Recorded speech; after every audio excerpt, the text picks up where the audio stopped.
الحمدللہ وحدہ والصلاة والسلام علی من لا نبی بعدہ فاعوذ باللہ من الشیطان الرجیم بسم اللہ الرحمن الرحیم قال اللہ سبحانہ وتعالی انا انزلناہ فی لیلۃ القدر وما ادراک ما لیلۃ القدر لیلۃ القدر خیر من الف شہر۔ رمضان سیریز کا 20واں درس ہے اور آج کے درس کا عنوان ہے آخری عشرہ، لیلۃ القدر اور اعتکاف کے چند احکام و مسائل۔ الحمدللہ رمضان کا مہینہ اللہ سبحانہ و تعالیٰ کی عظیم ترین نعمت ہے، اور خصوصی طور پر آخری عشرہ اور اس کے اندر لیلۃ القدر جو ایک رات ہزار مہینوں سے افضل ہے اور بہتر ہے، یعنی اس ایک رات کے اندر عبادت کرنا 1000 مہینوں کی عبادت سے زیادہ اجر و ثواب رکھتی ہے۔ تفسیر طبری کے اندر اور ابن کثیر وغیرہ کے اندر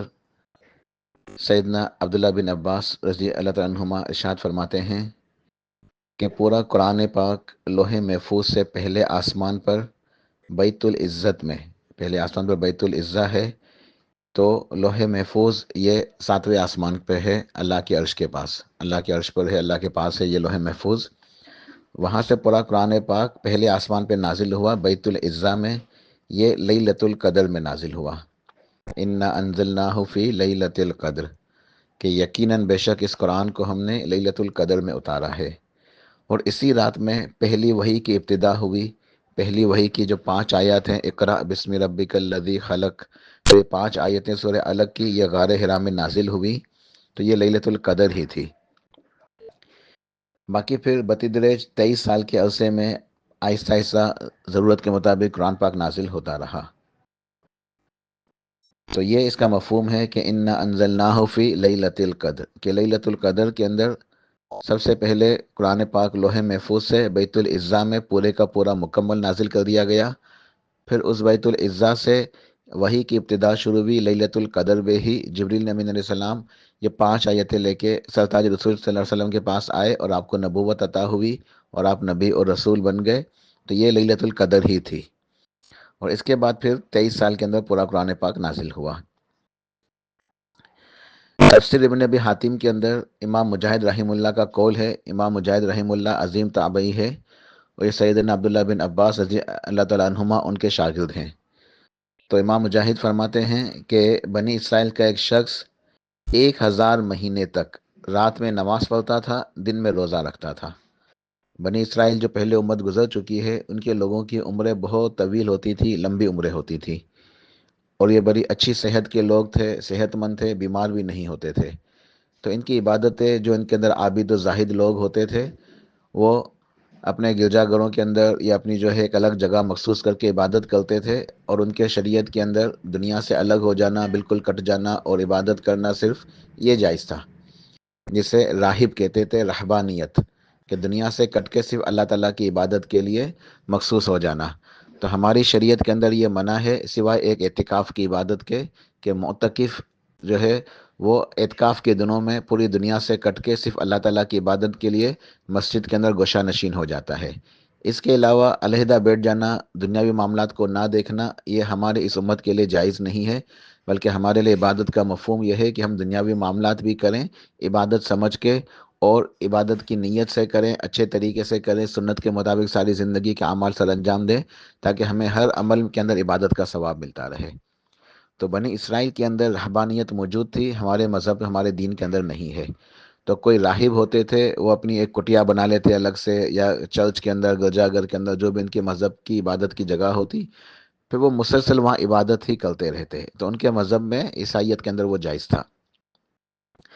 تو امام مجاہد رحمہ اللہ فرماتے ہیں کہ سرتاج رسول نبی علیہ الصلوۃ والسلام نے صحابہ کرام سے ایک حکایت ذکر کی کہ بنی اسرائیل کا ایک شخص تھا، اس نے پورے 1000 مہینے تک، بڑی طویل عمر پائی اس نے، اور 1000 مہینے تک رات میں وہ نماز پڑھتا تھا مسلسل، اور دن میں روزہ رکھتا تھا۔ تو صحابہ کرام کو بڑی حیرت ہوئی کہ اتنا اجر و ثواب اس نے کیسے کما لیا کہ 1000 مہینے تک اس نے قیام اللیل، روزانہ رات کا قیام کرتا تھا اور دن میں روزہ رکھتا تھا۔ تو اللہ سبحانہ و تعالیٰ نے یہ آیت نازل فرمائی، انا انزلناہ فی لیلۃ القدر، وما ادراک ما لیلۃ القدر لیلۃ القدر خیر من الف شہر۔ اے میرے حبیب صلی اللہ علیہ وسلم، اس قرآن کو ہم نے آپ کے اوپر لیلۃ القدر میں نازل کیا ہے، اور آپ کیا سمجھتے ہیں کہ لیلۃ القدر کیا ہے؟ لیلۃ القدر یہ ایک رات خیر من الف شہر، 1000 مہینوں سے بہتر ہے۔ یہ نہیں فرمایا کہ 1000 مہینوں کے برابر ہے، بلکہ 1000 مہینوں سے بہتر ہے، یعنی 1000 مہینوں سے زیادہ افضل ہے۔ تو بنی اسرائیل کے لوگوں نے زیادہ عبادت کی، ان کو زیادہ اجر و ثواب ملا، لیکن آپ کے امتی صرف اس ایک رات میں اللہ تعالیٰ کی عبادت کریں گے تو ان کے اجر و ثواب سے آگے نکل جائیں گے۔ جو 1000 سال تک جس نے عبادت کی، کتنی محنت کی ہوگی، 1000 سال تک روزانہ رات کو قیام کرنا، دن میں روزہ رکھنا، اور ہمیں یہ ایک رات کی عبادت سے اس سے زیادہ اجر و ثواب حاصل ہو جاتا ہے۔ کس قدر اللہ تعالیٰ کی رحمت ہے، الحمدللہ الحمدللہ ثم الحمدللہ، یا ربی لک الحمد و لک الشکر، کہ ہم ایک رات عبادت کر لیں لیلۃ القدر میں تو وہ 1000 مہینوں کی عبادت سے زیادہ افضل ہے، بہتر ہے، اجر و ثواب میں زیادہ ہے۔ ایک دوسرا قول ملتا ہے کہ بنی اسرائیل کے 4 بزرگوں کا ذکر ہوا صحابہ کرام کے سامنے۔ نبی علیہ السلام نے 4 بزرگوں کا تذکرہ فرمایا جنہوں نے 80 سال مسلسل بغیر گناہ کے اللہ تعالیٰ کی عبادت کی۔ 80 سال تک مسلسل بغیر گناہ کے اللہ تعالیٰ کی عبادت کی۔ یہ 4 بزرگ کون تھے؟ بہت ہی نیک بزرگ تھے۔ یہ اللہ کے نبی سیدنا ایوب علیہ السلام تھے، اور اللہ کے نبی سیدنا زکریا علیہ السلام تھے، اور یوشع بن نون جو حضرت موسیٰ علیہ السلام کے شاگرد تھے وہ، اور ایک اور بزرگ کا نام ملتا ہے خرقیل بن عجوز۔ خرقیل بن عجوز، یوشع بن نون، حضرت زکریا علیہ السلام، حضرت ایوب علیہ السلام۔ ان 4 بزرگوں نے، بنی اسرائیل کے 4 بزرگ تھے عبادت گزار، انبیاء علیہ السلام بھی تھے اس کے اندر 2، اور باقی جو ہے وہ اللہ کے نیک بندے تھے۔ انہوں نے 80 سال تک مسلسل اللہ تعالیٰ کی عبادت کی اور بغیر کوئی گناہ کے۔ تو صحابہ کرام کو بڑی حیرت ہوئی، تو اللہ پاک نے یہ صورت نازل فرما دی کہ تم لوگوں کی ایک رات کی عبادت ان کی جو ہے وہ عبادت سے زیادہ افضل ہو سکتی ہے، اگر تم اخلاص کے ساتھ، خلوص کے ساتھ اللہ سے اجر و ثواب لینے کی نیت سے تم اس ایک رات میں عبادت کر لو سنت کے مطابق۔ مسند احمد کے اندر ستائے رسول نبی علیہ صلی اللہ علیہ وسلم نے ایک ہمیں جو ہے نا روایت بتائی، ایک حدیث سنائی۔ آپ نے ارشاد فرمایا صحابہ کرام سے کہ ایک مثال دیتے ہوئے کہ آپ نے ارشاد فرمایا کہ یہود و نصارہ کی مسلمان سے، یعنی میری امت سے مثال ایسی ہے جیسے مثال کے طور پہ کسی شخص نے کچھ لوگوں کو بلایا اور ایک کام کے اوپر ان کو مقرر کیا، تو ان لوگوں نے فجر سے لے کے ظہر تک اس کام کو کیا، فجر سے کام شروع کیا، ظہر تک کام کرتے رہے، پھر تھک گئے، کام کرنے سے انکار کر دیا۔ تو اس شخص نے کہا کہ کام مکمل کر لو، لیکن ان لوگوں نے انکار کیا، تو اس شخص نے ان کو ان کی اجرت دے دی، مزدوری دے دی جو بنتی تھی، فجر سے لے کے ظہر تک کے کام کی ان کو مزدوری دے دی۔ پھر وہ شخص اور لوگوں کو لے کر آیا اور ان کو کام پر لگا دیا۔ ان لوگوں نے کام شروع کیا ظہر کے وقت سے، اور عصر کے وقت تک کام کیا۔ عصر کے وقت تک کام کر کے وہ بھی تھک گئے اور مزید آگے کام کرنے سے انکار کر دیا۔ اس نے ان کو سمجھایا کہ کام پورا کر لو مغرب تک، لیکن وہ لوگ نہیں مانے، تو اس شخص نے ان کو ظہر سے لے کے عصر تک کی مزدوری ادا کر دی۔ پھر وہ تیسری قوم کو لے کر آیا اور انہوں نے باقی کا کام مکمل کیا عصر سے لے کے مغرب تک، عصر سے لے کے مغرب تک۔ اس شخص نے ان کو مکمل مزدوری دی، فجر سے لے کے مغرب تک کام کرنے کی، پورے دن کی مزدوری دی۔ تو جن لوگوں نے فجر سے لے کے ظہر تک کام کیا تھا، انہوں نے آ کے اعتراض کیا کہ ہم نے ان سے زیادہ کام کیا، لیکن ان کو زیادہ جو ہے نا مزدوری دی گئی، ہمیں کم دی گئی۔ تو شخص نے کہا کہ کیا میں نے تمہاری مزدوری سے کچھ کم کیا ہے، کچھ ظلم، کوئی زیادتی کی؟ انہوں نے کہا نہیں، جو مزدوری بنتی تھی وہ تو تم نے ہمیں ادا کر دی۔ انہوں نے کہا ٹھیک ہے، اب یہ میری مرضی ہے کہ میں ان کو زیادہ دے دوں۔ ایسے ہی جو ہے نا جن لوگوں نے ظہر سے عصر تک کام کیا تھا انہوں نے بھی اعتراض کیا، تو شخص نے ان کو یہی کہا کہ تمہیں تمہاری مزدوری دے دی گئی، اب ان کو اگر میں نے فجر سے لے کے مغرب تک پورے دن کی مزدوری دی ہے تو یہ میری مرضی ہے۔ تو یہ جو ہے نا مثال بیان کی اللہ کے نبی علیہ السلام نے، مسند احمد کے اندر موجود ہے کہ یہاں جنہوں نے فجر سے لے کے ظہر تک کام کیا یہ قوم یہودی تھی، یہودیوں نے فجر سے لے کے ظہر تک کام کیا، اور انہیں ان کا اجر، ان کو جو ہے نا بدلہ، ان کا اجر دے دیا گیا فجر سے لے کے ظہر تک کا۔ پھر اس کے بعد عیسائیوں نے کام کیا ظہر سے لے کے عصر تک، پھر وہ تھک گئے تو انہیں بھی اتنی ہی مزدوری ملی ظہر سے لے کے عصر تک کام کرنے کی۔ پھر مسلمانوں نے عصر سے لے کے مغرب تک مکمل کام کر دیا تو انہیں پورے دن کی اجرت دے دی اللہ تعالیٰ نے، پورے دن کی اجرت دے دی اللہ تعالیٰ نے۔ تو فرمایا کہ یہ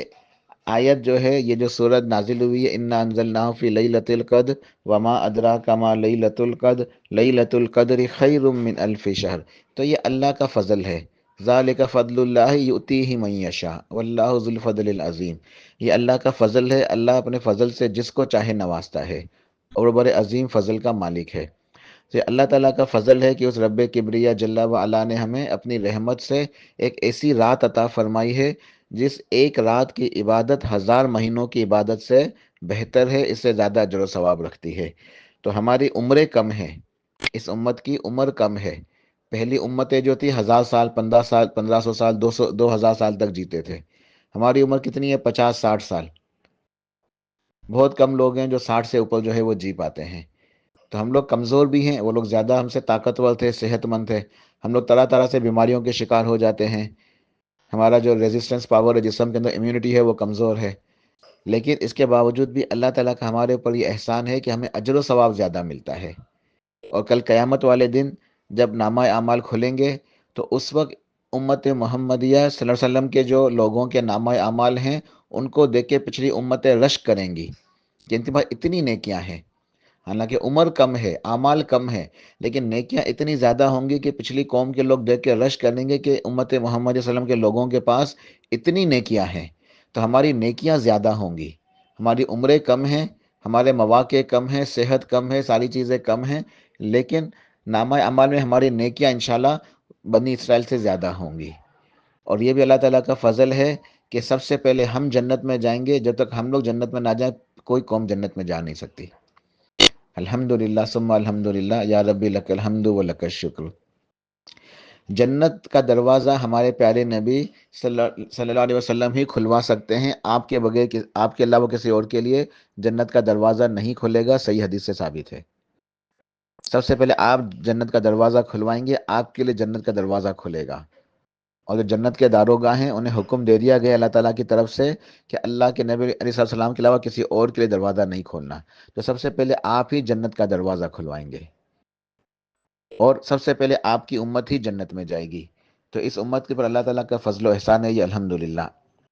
اللہ پاک نے ارشاد فرمایا لیلۃ القدر خیر من الف شہر، یہ ایک رات 1000 مہینوں سے بہتر ہے۔ تنزل الملائکۃ والروح فیہا باذن ربہم من کل امر، کہ اس رات میں فرشتے اور جبریل امین علیہ السلام نازل ہوتے ہیں دیگر فرشتوں کے ساتھ اپنے رب کے حکم سے ہر کام کے لیے، یعنی ہر کام کے فیصلے ہوتے ہیں، اور یہ فیصلے جو لوح محفوظ کے اندر موجود ہیں، محفوظ ہیں، وہاں سے 1 سال کے لیے فیصلے آسمان دنیا کے اوپر نازل کیے جاتے ہیں، اور جو فرشتے ان کاموں کے اوپر مقرر ہیں ان کے حوالے کر دیے جاتے ہیں۔ سلام ہی حتی مطلع الفجر، اور یہ سلامتی والی رات ہے طلوع فجر تک، یہ خیر و برکتوں والی، سلامتی والی، اجر و ثواب والی رات ہے۔ تو یہ بڑی عظیم رات ہے، یہ گناہوں کی مغفرت کی رات ہے، یہ عبادت کی رات ہے، یہ دعاؤں کے قبول ہونے کی رات ہے، یہ نزول قرآن کی رات ہے، یہ قضاء و قدر فیصلوں کی رات ہے۔ یہ کچھ لوگ سمجھتے ہیں کہ 15 شعبان ہے یہ، لیکن 15 شعبان نہیں بلکہ لیلۃ القدر ہے یہ۔ اب یہ سوال کہ لیلۃ القدر کب ہوتی ہے، تو لیلۃ القدر رمضان کے اندر ہوتی ہے، کیونکہ قرآن پاک رمضان میں نازل ہوا، شہر رمضان الذی انزل فیہ القرآن، کہ رمضان کا وہ مہینہ ہے جس کے اندر قرآن پاک نازل ہوا۔ اور صحیح حدیث سے ثابت ہے، اللہ کے نبی علیہ الصلوۃ والسلام نے ہمیں خبر دی ہے کہ لیلۃ القدر کو ڈھونڈو آخری عشرے میں، آخری عشرے کی راتوں میں۔ پھر آپ نے مزید آسانی فرما دی کہ آخری عشرے کی طاق راتوں میں، یعنی 21 23 25 27 اور 29، ان 5 راتوں میں سے ایک رات لیلۃ القدر ہے۔ یہ بھی اللہ تعالیٰ کی جو نا رحمت ہے الحمدللہ کہ ہمیں لیلۃ القدر نصیب ہوئی رمضان میں، اور یہ بھی اللہ کا فضل ہے، اللہ تعالیٰ نے اس کی تحدید فرما دی کہ یہ 5 راتوں میں سے ہے۔ اگر یہ تحدید نہ ہوتی تو ہمیں رمضان کی 29 یا 30 راتوں میں، ان تمام راتوں میں جو ہے نا لیلۃ القدر کو ڈھونڈنا ہوتا، لیکن آسانی فرما دی کہ یہ آخری عشرے میں ہے۔ پھر مزید آسانی فرما دی کہ آخری عشرے کے بھی طاق راتوں میں، 5 راتوں میں، 21 23 25 27 اور 29، ان 5 راتوں میں سے کسی ایک رات میں یہ لیلۃ القدر ہے۔ اللہ کے نبی علیہ الصلوۃ والسلام نے، ابن ماجہ وغیرہ کی روایت ہے، جب رمضان کا مہینہ آیا تھا تو صحابہ کرام سے ارشاد فرمایا تھا، آتاکم رمضان شہر مبارک، اے میرے صحابہ خوش ہو جاؤ، تمہارے پاس رمضان کا مہینہ آیا ہے جو مبارک مہینہ ہے، برکتوں والا مہینہ ہے۔ وفیہ لیلۃ خیر من الف شہر، اس مہینے کے اندر یعنی رمضان کے مہینے میں ایک رات ہے جو 1000 مہینوں سے بہتر ہے۔ من حرم خیرہ فقد حرم، جو اس کی خیر و برکتوں سے محروم رہا وہ ہر قسم کی خیر و برکتوں سے محروم ہو گیا۔ جو لیلۃ القدر کی خیر و برکتوں سے محروم ہو گیا وہ ہر قسم کی خیر و برکتوں سے محروم ہو گیا۔ لیلۃ القدر کی اتنی فضیلت، اس کے اندر حکمت کیا ہے، وجہ کیا ہے کہ اس رات کو اتنی زیادہ فضیلت ملی ہے؟ تو اس کا جواب اہل علم نے یہ دیا ہے کہ لیلۃ القدر کے اندر جو خیر و برکتیں ہیں، جو فضیلت ہے، جو عظمت ہے، اس کی وجہ قرآن پاک کا نزول ہے، کہ یہ نزول قرآن کی رات ہے۔ تو جو خیر و برکتیں وہ قرآن کی خیر و برکتیں ہیں۔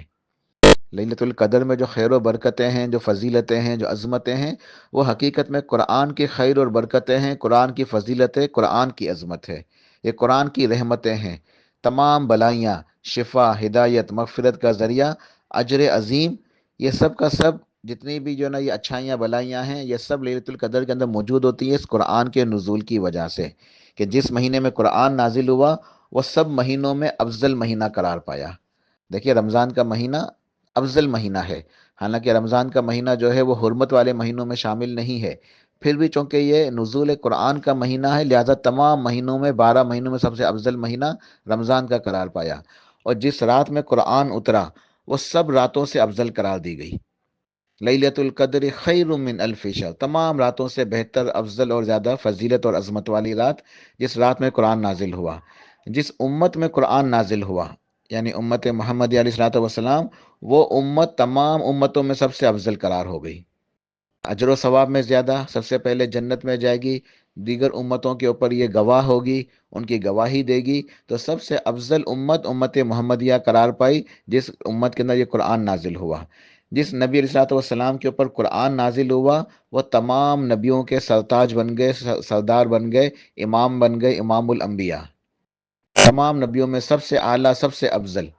امام الانبیاء، امام کائنات، سرتاج رسول، سردار دو جہاں، تمام نبیوں کے امام، تمام نبیوں کے سردار، صلی اللہ علیہ وآلہ وسلم۔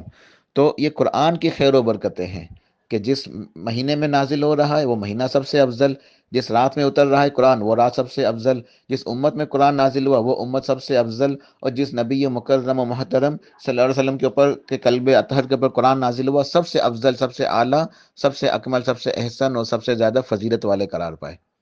آپ کا مقام و مرتبہ تمام نبیوں میں سب سے اعلیٰ، سب سے اونچا۔ تو یہ سب قرآن پاک کی رحمتیں ہیں، قرآن پاک کی خیر و برکتیں ہیں، قرآن پاک کی بلائیاں ہیں۔ تو جو اس قرآن کی رحمت سے محروم ہو گیا وہ گویا ہر خیر و بلائی سے محروم ہو گیا۔ لہٰذا لیلۃ القدر کے اندر جو پیغام ہے ہمارے لیے وہ یہ ہے کہ ہم قرآن سے اپنے تعلق کو مضبوط کریں، ہم قرآن پاک سے اپنے تعلق کو مضبوط کریں، اچھے طریقے سے قرآن پاک کی تلاوت کریں، اس میں تذکر کریں، تدبر کریں، اس کے اوپر عمل کریں، اس سے اپنا جو ہے نفس کا تزکیہ کریں۔ تو جو آخری عشرہ ہے یہ بڑی فضیلت کا حامل عشرہ ہے، اور اس کے اندر آخری عشرے کے اندر بہت محنت کرنی چاہیے۔ اما عائشہ صدیقہ رضی اللہ تعالیٰ عنہا ارشاد فرماتی ہیں، وہ کہتی ہیں،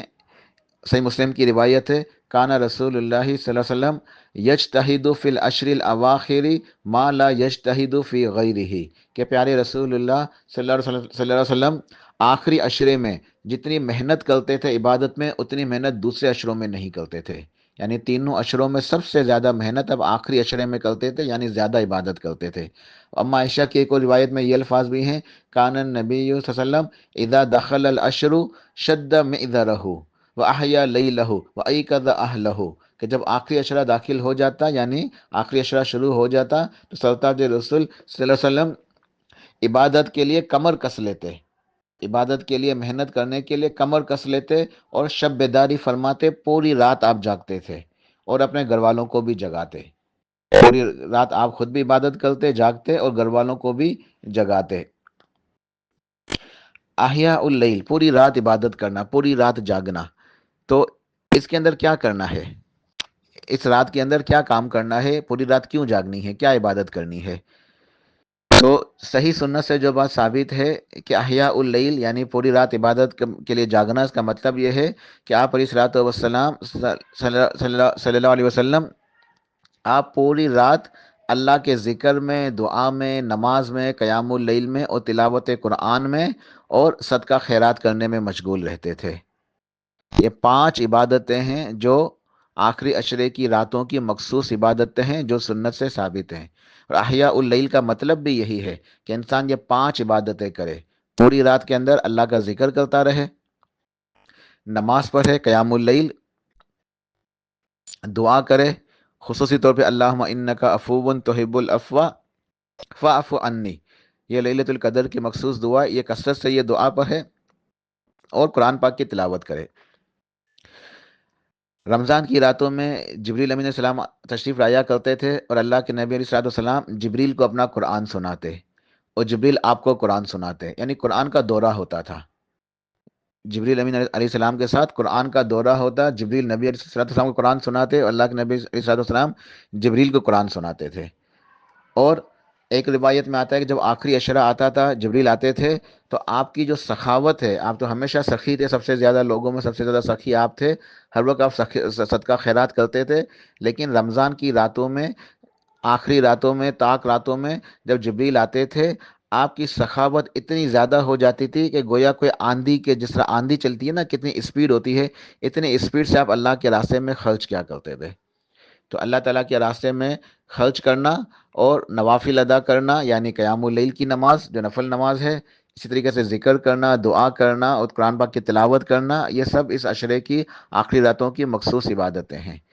ایک اور مخصوص عبادت آخری عشرے کی، وہ ہے رمضان کا اعتکاف۔ سیدنا عبداللہ بن عمر رضی اللہ تعالیٰ عنہما جو ہے وہ روایت فرماتے ہیں کہ کان رسول اللہ صلی اللہ علیہ وسلم یعتکف العشر الاواخر من رمضان، کہ رسول اللہ صلی اللہ علیہ وسلم رمضان کے آخری عشرے کا اعتکاف فرمایا کرتے تھے۔ اور اما عائشہ کی روایت کے اندر یہ الفاظ بھی موجود ہیں کہ ان نبی صلی اللہ علیہ وسلم کان یعتکف العشر الاواخر من رمضان حتی توفاہ اللہ، کہ اللہ کے نبی علیہ الصلوۃ والسلام ہمیشہ رمضان کے آخری عشرے میں اعتکاف فرمایا کرتے تھے، یہاں تک کہ اللہ تعالیٰ نے آپ کو وفات دے دی۔ یعنی آپ نے اپنی پوری زندگی جو ہے رمضان کے اندر اعتکاف کیا ہے، پوری زندگی رمضان کے اندر اعتکاف کیا ہے۔ تو اعتکاف بڑی عظیم عبادت ہے اور ہمیں چاہیے کہ ہم بھی جو ہے نا وہ کوشش کریں کہ رمضان کے آخری عشرے کے اندر اعتکاف کریں۔ اور اما عائشہ سے ایک حدیث مروی ہے، اما عائشہ فرماتی ہیں کہ سنت علی المعتکف، کہ معتکف کے لیے سنت یہ ہے کہ اللہ یعود مریضن، کہ معتکف جو ہے جب اعتکاف کے اندر داخل ہو جاتا ہے مسجد میں، اس کے بعد وہ کسی مریض کی عیادت کے لیے نہیں جا سکتا، ولا یشہد جنازہ، اور نہ وہ جنازے کے اندر نماز پڑھنے کے لیے جا سکتا ہے، ولا یمسل مرأت، نہ اپنی جو ہے نا بیوی کے پاس جا سکتے ہیں، نہ اس کو چھو سکتا ہے، ولا یباشرها، اس کو ہاتھ بھی نہیں لگا سکتا، ولا یخرج لحاجۃ، اور بغیر کسی ضرورت کے، بغیر کسی شرعی عذر کے وہ باہر نہیں نکل سکتا مسجد کے، الا لما بد منہ، حتیٰ کہ کوئی ایمرجنسی نہ ہو، کوئی ضرورت نہ ہو، اس کے بغیر وہ مسجد سے باہر نہیں نکل سکتا۔ ولا اعتکاف الا بالصوم، اور جو اعتکاف کرے اس کے لیے روزہ رکھنا لازم ہے، بغیر روزے کے اعتکاف نہیں ہوتا۔ ولا اعتکاف الا فی مسجد جامع، اور اعتکاف صرف جامع مسجد میں ہی ہوتا ہے، جامع مسجد کے علاوہ دوسری مسجد کے اندر اعتکاف نہیں ہوتا ہے۔ لہٰذا اعتکاف ایک عظیم عبادت ہے۔ اعتکاف کے معنی ہے جھک کے یکسوئی کے ساتھ بیٹھ جانا۔ اس عبادت میں انسان صحیح معنوں میں سب سے کٹ کے اللہ تعالیٰ کے گھر میں یکسو ہو کر بیٹھ جاتا ہے۔ اس کی ساری توجہ اس امر کے پر مرکوز رہتی ہے کہ کس طرح اللہ تعالیٰ مجھ سے راضی ہو جائے، میں خوب اللہ تعالیٰ کی عبادت کر کے، ذکر اذکار کر کے، دعائیں کر کے اپنے رب کو منا لوں، رب کو راضی کر لوں، رب کی رحمتیں برکتیں مجھے حاصل ہو جائیں۔ چنانچہ وہ اس گوشہ خلوت میں بیٹھ کے خوب توبہ استغفار کرتا ہے، خوب دعائیں کرتا ہے، خوب اللہ تعالیٰ سے مانگتا ہے، نوافل ادا کرتا ہے، ذکر و تلاوت کرتا ہے، دعا اور التجا کرتا ہے، اور یہ سارے کام ہی عبادات ہیں، یہ ساری عبادتیں ہیں۔ اس اعتبار سے اعتکاف گویا ایک مجموعہ عبادت ہے، تمام عبادتوں کا مجموعہ ہے۔ ہمارے یہاں ایک مسئلہ یہ ہے کہ لوگ اعتکاف کے اندر بیٹھتے ہیں، تو اعتکاف کا مطلب ہے کہ دنیا سے کٹ کے صرف اللہ تعالیٰ کی عبادت کے لیے اللہ تعالیٰ سے جل جانا، ایک گوشہ نشین اختیار کرنا۔ معتکف کے لیے پھر لازم ہے کہ وہ دنیاوی معاملات کے اندر کسی طرح کا بھی حصہ نہ لے، جیسے ابھی حدیث بیان ہوئی کہ وہ نیکیوں کے لیے بھی، جیسے جنازے کے اندر جانا کتنی بڑی نیکی ہے، کسی مریض کی عیادت کے لیے جانا کتنی عظیم نیکی ہے، وہ ان نیکیوں کے لیے بھی نہیں جا سکتا کیونکہ مسجد کے اندر ہے، مسجد سے باہر نہیں جا سکتا، مسجد سے باہر نہیں جا سکتا۔ تو جب انسان ان نیکیوں کے سر انجام دینے کے لیے مسجد سے باہر نہیں جا سکتا ہے اور کسی سے دنیاوی کام کاج نہیں کر سکتا ہے، تو آج ہمارے یہاں دیکھا جاتا ہے کہ لوگ اعتکاف کے اندر بیٹھ کے دنیا داری کی باتیں کر رہے ہوتے ہیں، دنیا کی ساری باتیں کر رہے ہوتے ہیں، حتیٰ کہ موبائل چل رہے ہوتے ہیں،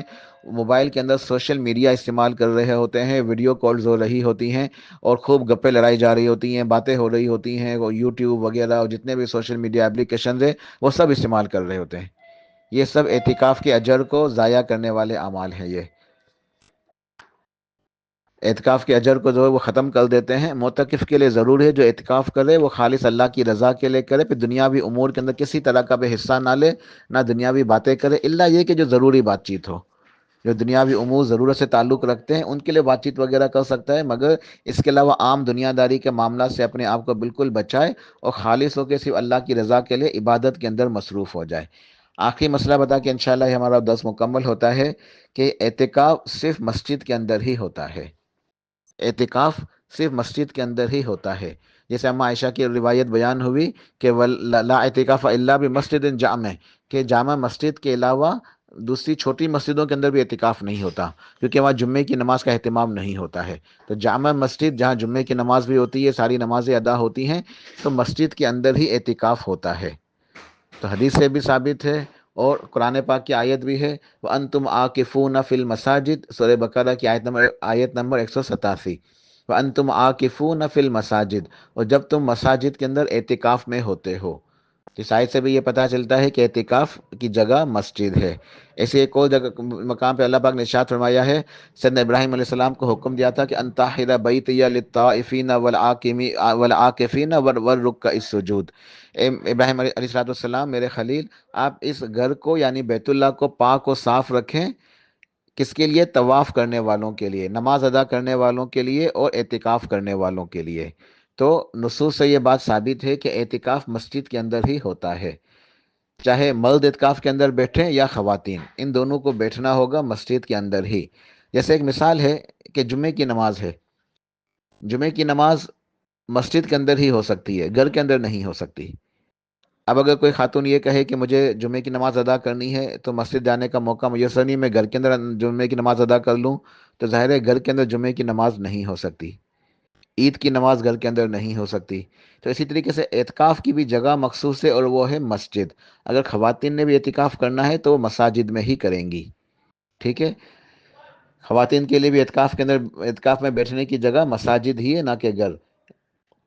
نبی علیہ الصلوۃ والسلام کے ازواج مطہرات یعنی امہات المومنین، وہ بھی اعتکاف کے اندر بیٹھتی رہی ہیں اور وہ مسجد نبوی کے اندر ان کے خیمے لگتے تھے۔ ازواج مطہرات امہات المومنین رضی اللہ تعالیٰ علیہم اجمعین، ہماری مائیں جو ہیں وہ اعتکاف کے اندر بیٹھا کرتی تھی، مسجد نبوی کے اندر ان کے خیمے لگتے تھے، جو صحیح بخاری کی حدیث سے واضح ہے بالکل۔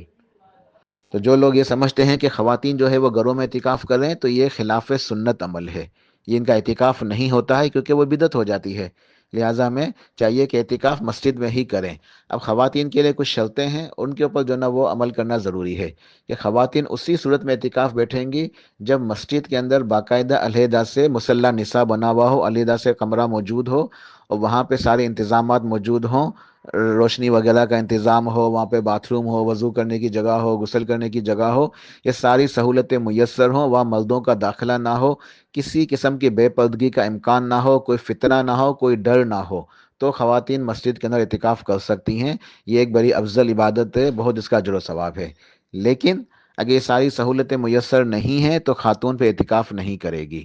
پھر وہ خاتون کیا کرے گی؟ اعتکاف نہیں کرے گی تو اپنے گھر کے اندر رہ کے ہی اللہ تعالیٰ کی عبادت کرے گی، وہ اس کی نیت اعتکاف کی نہیں کرے گی، لیکن اپنے آپ کو فارغ کر دے۔ اعتکاف کے اندر یہی ہوتا ہے نا کہ انسان اپنے آپ کو عبادت کے لیے فارغ کر دیتا ہے۔ اگر کوئی خاتون اعتکاف کے اندر، اعتکاف کے لیے مسجد میں نہیں جا سکتی،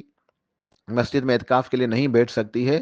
تو وہ اپنے گھر کے اندر جو ہے کوئی جگہ مخصوص کر کے وہاں عبادت کے لیے بیٹھ جائے، اپنے گھر والوں سے کہہ دے کہ میں عبادت کرتی رہوں گی تو مجھے گھر کے کام کاج نہ دیں، مجھے ڈسٹرب نہ کریں۔ تو میں یہ 10 راتیں 10 دن جو ہے اللہ تعالیٰ کی عبادت کرنا چاہتی ہوں یکسوئی کے ساتھ، تو میں گھر کے کام وغیرہ نہیں کروں گی، تو مجھ سے دنیاوی باتیں نہ کریں، دنیاوی معاملات میرے پاس نہ لائیں، گھر کے کام نہ لیں، میں عبادت کرتی رہوں گی بس۔ تو گھر والے الحمدللہ اس خاتون کو سہولت دے دیں گے، ان کے لیے بہت بڑا اجر ہے، لیکن وہ اعتکاف نہیں ہوگا، ان کی نیت اعتکاف کی نہیں ہوگی، بلکہ یہ نیت ہوگی کہ آخری عشرہ ہے اور زیادہ عبادتیں کرنی ہیں، لیلۃ القدر کو ڈھونڈنا ہے، لیلۃ القدر کی ساری خیر و برکتیں مجھے ڈھونڈنی ہیں،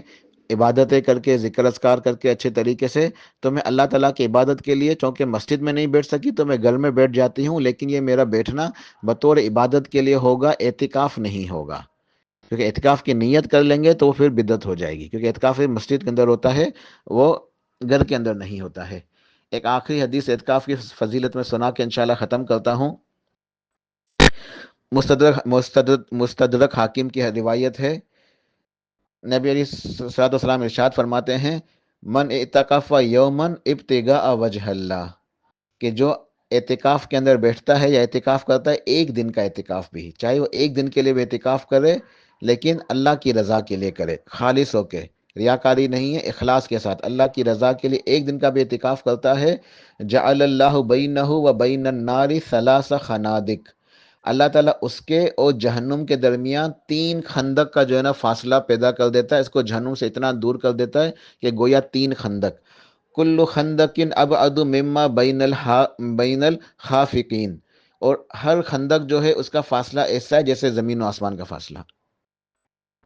3 خندق کے برابر اللہ تعالیٰ اس کو جہنم سے دور کر دیتا ہے۔ تو اتنی عظیم ترین جو ہے نا یہ فضیلت ہے اعتکاف کے لیے، تو ہمیں چاہیے کہ ہم اعتکاف کے اندر بیٹھیں اور اعتکاف کے اندر بیٹھ کے ہم خالص اللہ کی عبادت کریں، دنیاوی باتیں وغیرہ نہ کریں، سوشل میڈیا موبائل وغیرہ استعمال نہ کریں، اور خواتین بھی اعتکاف کے اندر بیٹھیں گی تو مسجد میں ہی بیٹھیں گی، گھر کے اندر اعتکاف کرنا یہ خلاف سنت ہے، یہ بدعت ہے۔ تو یہ چند مسائل تھے آخری عشرے کے حوالے سے، الحمدللہ یہ 20 دروس سے ہمارے رمضان کی سیریز کے جو مکمل ہوئے، اللہ پاک کی رحمت ہے، الحمدللہ ثم الحمدللہ، اللہ پاک نے توفیق عطا فرمائی کہ ہم نے رمضان کی سیریز مکمل کی۔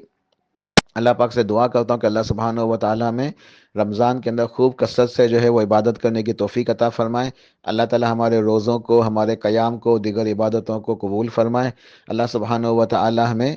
لیلۃ القدر نصیب فرمائے، اس میں عبادت کرنا نصیب فرمائے، اور جو حدیث کے اندر بشارت ہے، کئی دفعہ جو ہے نا حدیث سنائی جا چکی ہے کہ من قام لیلۃ القدر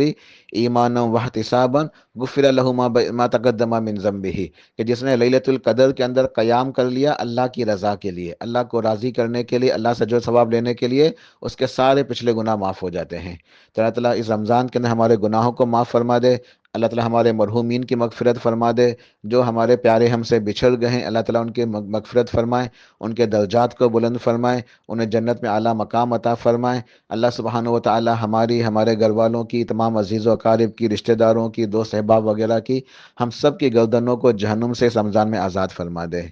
یا اللہ ارحم الراحمین، تو رب العالمین ہے، ہم سب کی گردنوں کو جہنم سے آزاد فرما دے، اس رمضان کے اندر ہمارے گناہوں کو معاف فرما دے، ہمیں جہنم سے آزاد فرما دے، جنت الفردوس کا وارث بنا دے، جنت الفردوس ہمارے نصیب میں لکھ دے، ہمیں جنت الفردوس میں جگہ عطا فرما دے، آمین برحمتک یا ارحم الراحمین، سبحان ربک رب العزت عما یصفون وسلام علی المرسلین والحمد للہ رب العالمین۔